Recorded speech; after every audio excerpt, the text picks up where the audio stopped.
ngasi nongmagi pukkilan kanagi mating na thengnagadoriba mateng pangbinaba leitragana kanagi mafamda changjagadoriba wahangsing asi ayuk hek mikap tholakpadagi masana masada nungtigi hangjariba imung kaya amasu leitaba nate Imphaldagi supnatagi kilometer 39 khak chatlaga leiba hairok kendragi manung chana leiba Salungpham maning leikaidagi Salungpham Bira chahi humphutara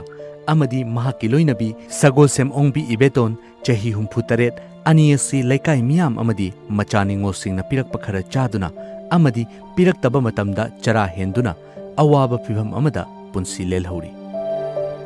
Salungpham Biragini haibada kanasu leite machil manau mahak mathanda pokpani makhura singi macha singsu nupi ngakta oibana mayum loina panakhi amadi Biragi macha mari maksu nupi ngakta oibana matamgi matungina yumnak sagai onki Bira amadi mahaki loina bikhak leiduna afangba leikai gi thabak sing lau singu tawduna honaduna lakhi Biragi loina bi chahi kharagi mamangda BP stroke tawbadagi lengkhat kangkhat pangamdana leiri dagi hidak langta khara kap khotpadai di phawa ngamdre isagi di khara phare aduga khong khut chingba ngamdre adagi ngamdadagi yumda hidak kaperga challo yumda lakpadagi ko khaunau gi mari gong khale a ngau ji ju setha dana hojikse pundana dum lai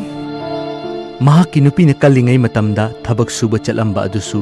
naraklaba matam asidadi Birana mahaki nupigi anaba famsenaba takhi amadi Biragi machanupi atombi Salungpham ningol naubina mama mapagi manakta nongma phadok laktuna mateng pangduna leiri imung asina MGNREGS ki makhada thabak suba yaurabasu job card masak uba fangdri amadi lockdown namaram oiduna job card holder singi thabak suba gi sel haple hairabasu imung asidadi lupa ama fauba uba fangdri Prime Minister ki health card pairabasu karida sizinagani haiba Fanghoudri amaromda National Food Security Act ki cheng tha khudingi laklabasu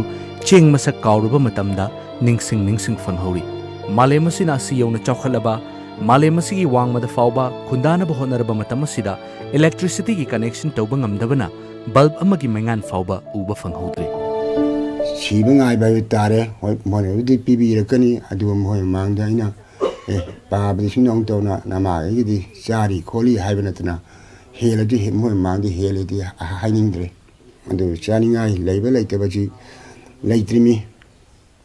adu mayana mateng kitang pangbiraga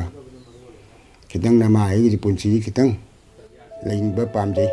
amaromda Salungpham ongbi ibeto na fongdorakpada awaba kaya si khangba ngamdabana sikhrabadi fagani haiba fauba khalakpa yauri adubu siba ngamdaduna khangduna leiribani mahaki anabasi amuktang faduna hingningbagi apambadi leiri haina khonjel thokna hikna kafauri